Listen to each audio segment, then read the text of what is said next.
Barbarigo, scuola paritaria, scuola media, liceo classico scientifico e musicale, istituto tecnico economico, istituto Barbarigo, scuola per crescere.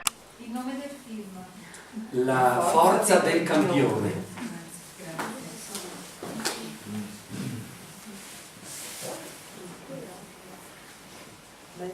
A chi ne avesse poi desiderio, ecco, questo è quello di Armando Matteo sulla figura dell'adulto, che purtroppo non posso mettere a disposizione gratuitamente, ma quest'altro molto bello, questo lo leggete in una serata, Michele Serra, Gli sdraiati, e l'ultimo che ho trovato di Massimo Recalcati, Cosa resta da fare.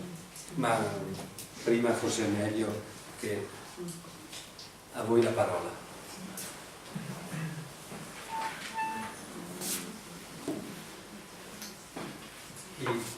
Posso parlare? Prego, prego.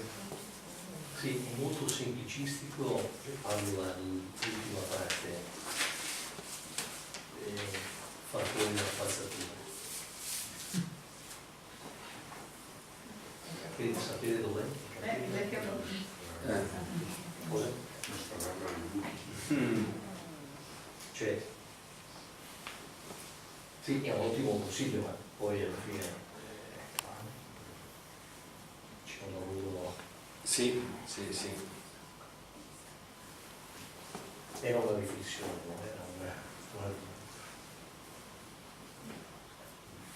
Diceva che è bello, no, sapere che c'è della spazzatura da buttare, però non è così semplice. Non è così semplice individuare qual è la spazzatura. Individuare. E su questo io direi, no, che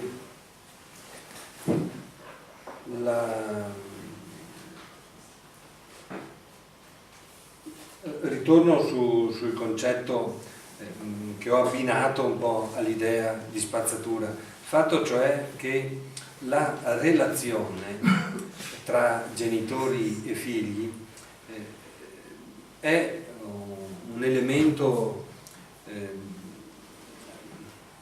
importantissimo e non così facile, non così immediatamente impostabile, perché c'è un passaggio del romanzo di Michele Serra, no, che dice il tatuatore del figlio va, lo incontra, lo aspetta, c'è il parrucchiere, il tatuatore anche proprio, e lo aspetta e gli dice secondo me lei deve parlare di più con suo figlio. Ma se lui non vuole parlare con me, secondo me lei deve parlare di più con suo figlio. Eppure, ma penso che sia esperienza, tutti noi con i ragazzi cerchiamo di parlare, e abbiamo l'impressione che non ci sia comunicazione. Allora, come va impostata la relazione con i nostri figli, con i più giovani rispetto a noi? E qui ci vuole tanta fantasia. A me viene sempre in mente la pagina del Piccolo Principe, il principe e la volpe, no? Quando il Piccolo Principe desidera cominciare a incontrare la volpe e dice: guarda, dice la volpe, che è pericoloso, perché tu mi dovresti addomesticare, ma dopo cosa succede? Che ci affezioneremo e quando sarà il momento del distacco la cosa sarà difficile, sarà dolorosa.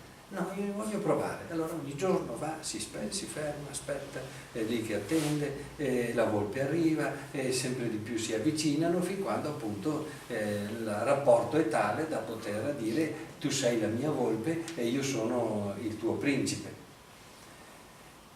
Però con i ragazzi è difficilissimo, perché fagli un passo avanti e loro ne fanno due indietro.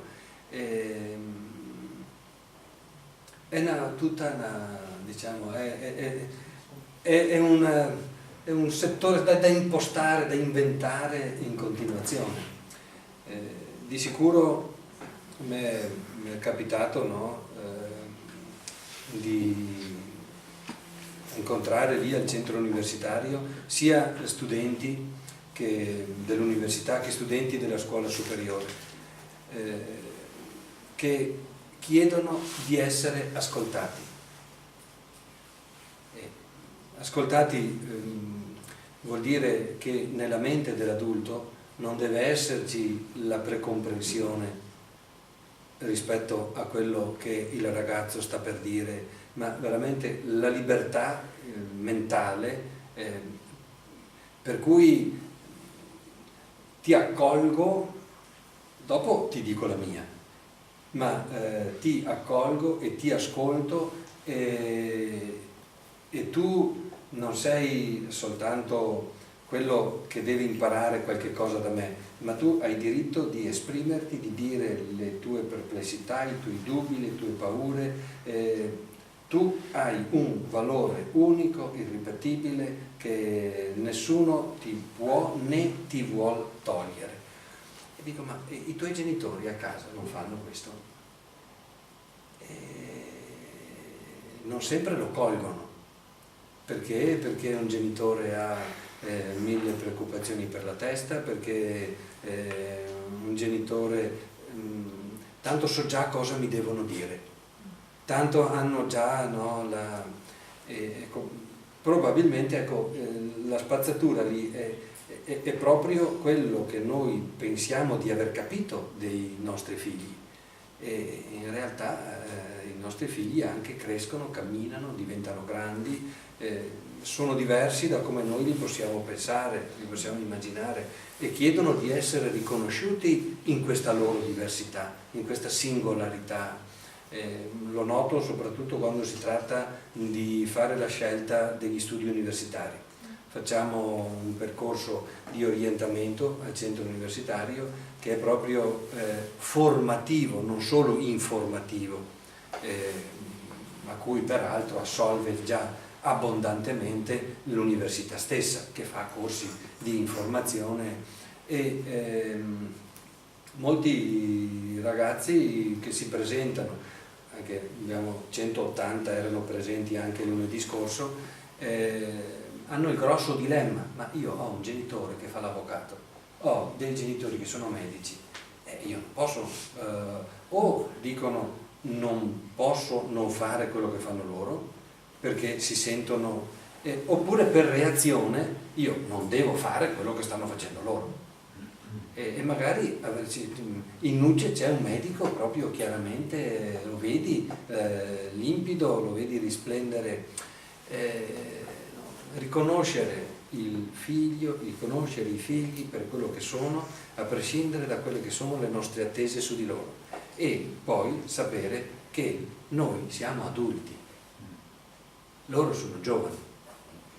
Io ho 50 anni, 50 anni sei giovane, non ancora compiuti, ma insomma comunque sarà il prossimo. Hai sentito, è morto quello lì, quanti anni aveva? 72, giovane ancora, cioè 72, quando da 18enne io guardavo la gente della mia età, ma mi sembravano con un piede sulla fossa. Cioè noi siamo adulti, e a volte non ce ne accorgiamo, non ce ne rendiamo conto, ma ci consideriamo giovani, e nonostante che ma io sono tuo papà, ma io sono tua mamma, ma dentro di noi gli schemi del ragionamento sono quelli di un giovane. È bene che uno si senta giovane, mica già sono sulla soglia dei 50, se mi anche affliggo col fatto che è la fine, però non è scontato. Ecco, Matteo Armando argomenta questa tesi in maniera formidabile, che gli adulti di oggi fondamentalmente hanno questo tarlo dentro, si considerano, non hanno mai lasciato la giovinezza, non hanno mai lasciato la giovinezza, con tutti gli annessi e i connessi, e forse qui c'è un po' di spazzatura da buttare, perché non si tratta tanto del no al ragazzo perché no, tu stasera non vai fuori, perché lo dico io, non vai fuori e magari effettivamente non va fuori, non è che... Cioè, ci sono secondo me degli interventi da fare molto molto a monte rispetto poi alla prassi dell'essere padre, dell'essere madre, che richiedono una vera e propria conversione, un vero e proprio ribaltamento culturale. Però ecco, non ci fa paura vivere in questo tempo, che è forse uno dei più belli per la storia dell'umanità. Le sfide che abbiamo sono altissime, ma però le affrontiamo con coraggio, senza timore. Però ecco, se avete quello di Armando, guarda, è meraviglioso, e lui tra l'altro dà alla fine anche, no aspetta, lui dà alla fine 2 o 3 parole che vale la pena, se trovo l'indice soltanto, scusate un minuto, eccolo qua.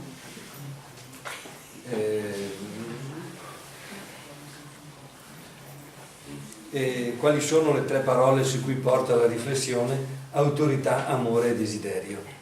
Sono sempre quelle che si... ma le argomenta in maniera molto intelligente. Questo è un filosofo prestato alla teologia, Armando Matteo. Ci diamo ancora 5 minuti se ci sono degli interventi e dopo se no ci auguriamo buona serata, perché penso che per tutti... Prego. Al di là delle difficoltà di trovare la misura giusta per razionarsi dei figli, per dire cose molto corrette, poi alla fine la difficoltà maggiore è che lottiamo contro una corrente fortissima che è quella che viene da tutto il resto del mondo.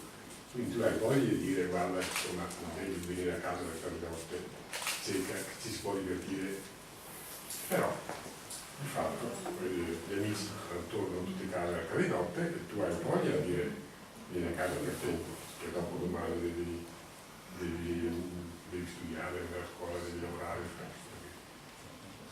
per dire un esempio, ma voglio dire, possiamo fare una novità di altri esempi, cerchi di dargli valori, poi televisione, diciamo, il mondo esterno ti dà di indicazioni che sono diametralmente opposte e stai sempre lottando contro la fatica di Sisifo proprio, cioè, tiri su una cosa e questa ti porta sempre più dall'altra parte.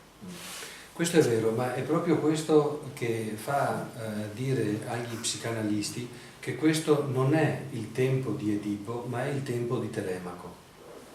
No? Edipo è colui che ammazza il padre, ma di queste figure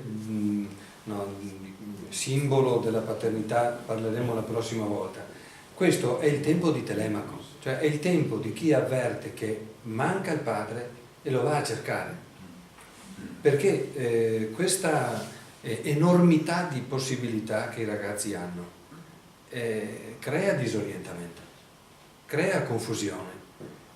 È difficile, lei giustamente dice, ma è difficile intercettare in maniera giusta, in maniera costruttiva questa ricerca, no, di una bussola da parte dei figli. Però la domanda c'è e la ricetta non ce l'ha nessuno, non esistono ricette. È questo comunque un tempo nel quale Telemaco attraversa il mare per andare alla ricerca di Odisseo e per riportarlo a casa, perché è solo, ecco una immagine di Recalcati, siamo nella notte dei proci, la gente banchetta, mangia, si riempie la panza a dismisura, ed è solo il ritorno di Odisseo che fa ritornare la legge, quindi la norma, l'armonia all'interno della reggia. E non è che noi potremmo risolvere il problema a casa nostra, perché viviamo in una cultura che è dominata dal consumismo, che è la prevalenza della mammella, quella quindi del seno sul segno. Questo è, quindi non possiamo dire ma a casa mia le cose sono a posto. perché anche a casa nostra con internet, con tutti i mezzi di comunicazione, il mondo è sotto il tetto di casa nostra, non possiamo illuderci di... però c'è anche questo bisogno, c'è questo desiderio profondo che noi avvertiamo, anche come insegnanti lo avvertiamo nei ragazzi, a cui non è così semplice però offrire qualcosa che dia dei frutti immediatamente visibili. Si tratta di fare degli investimenti su tempi molto lunghi. Oltretutto questo è un fenomeno che secondo me interessa il mondo occidentale, la cultura occidentale, ma il mondo asiatico. È vero che adesso con internet molte cose però stanno scalzando dal profondo anche civiltà molto diverse rispetto alla nostra. Abbiamo visto cosa è successo con la primavera araba, no? Il potere dei mezzi informatici, no? Quanto la censura ufficiale cercasse di bloccare dei messaggi che in realtà sono entrati attraverso la rete. Quindi c'è questo bisogno nel mondo occidentale.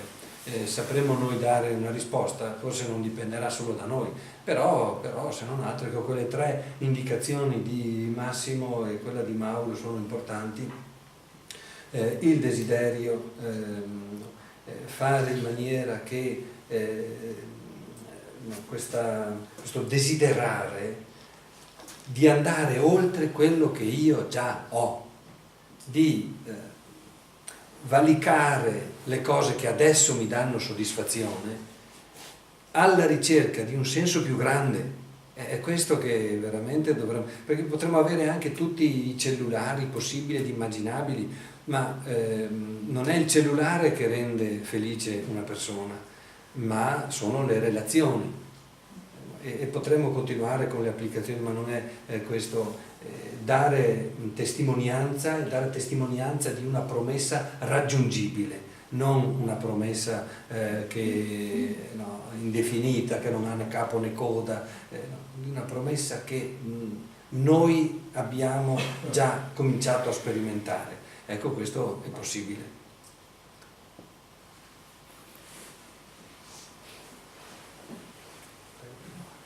Dunque, penso di essere fondamentalmente già d'accordo con quanto dice Recalcati, no? Qualche giorno fa mia figlia si lamentava che il papà aveva messo un po' di regole, no?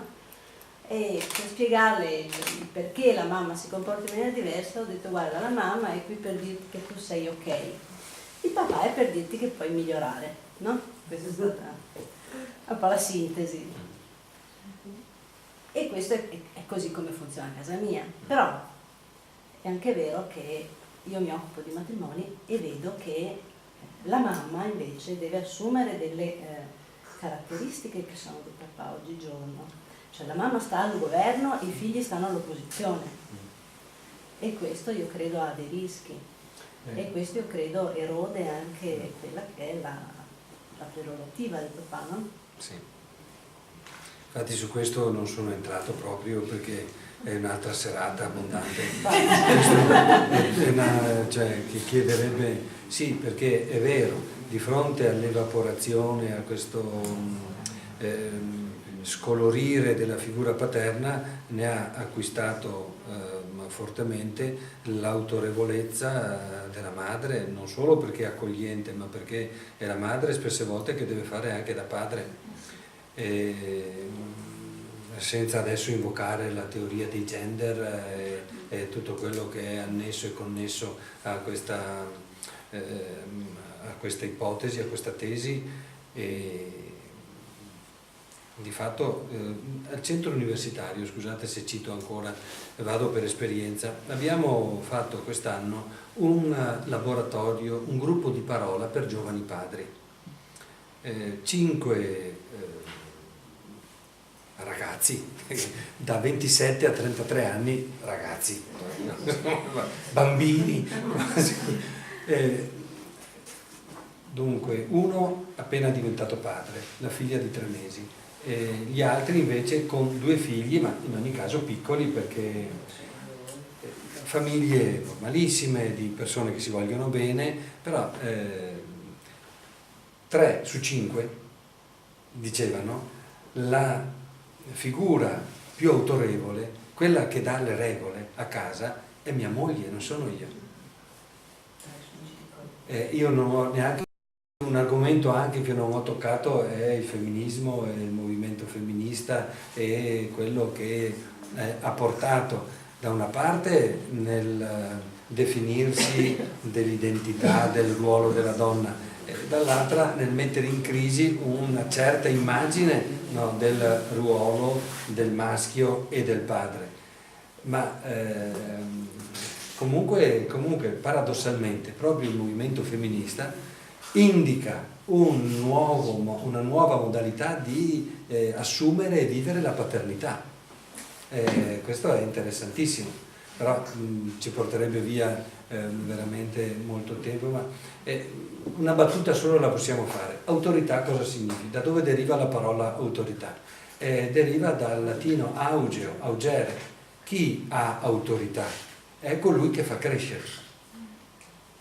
Ecco il concetto, il tema dell'essere generativi, se vogliamo, ma colui che fa crescere è colui che viene riconosciuto depositario di una autorità. C'è un modo di interpretare il padre che non fa crescere, anzi spegne, uccide, soffoca. C'è un modo di essere madre invece che favorisce, che fa maturare, fa aprire alla vita e forse il ruolo paterno dovrà senz'altro tener conto di alcune caratteristiche del ruolo materno che poi non sono solo del sesso femminile, ma sono proprio di un rapporto educativo. E questo sarebbe però, ci porterebbe a parlare, ci sono degli scritti su questo di Chiara Zamboni per esempio, di Verona, ma un po' anche della Muraro, della Luisa Muraro.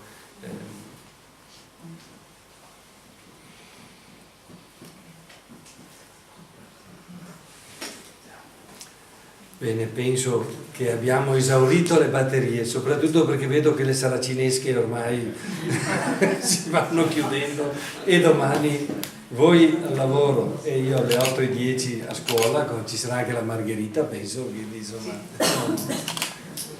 Ecco, la prossima volta, il 13 marzo, come ha suggerito prima la signora Barbato, affronteremo in un secondo appuntamento alcune figure paterne. Vedremo Ettore della tradizione classica, la figura di Abramo della tradizione antico-testamentaria, una figura un po' singolare che forse ci potrà stupire vedere inserita in una sequenza sul padre, Giuseppe,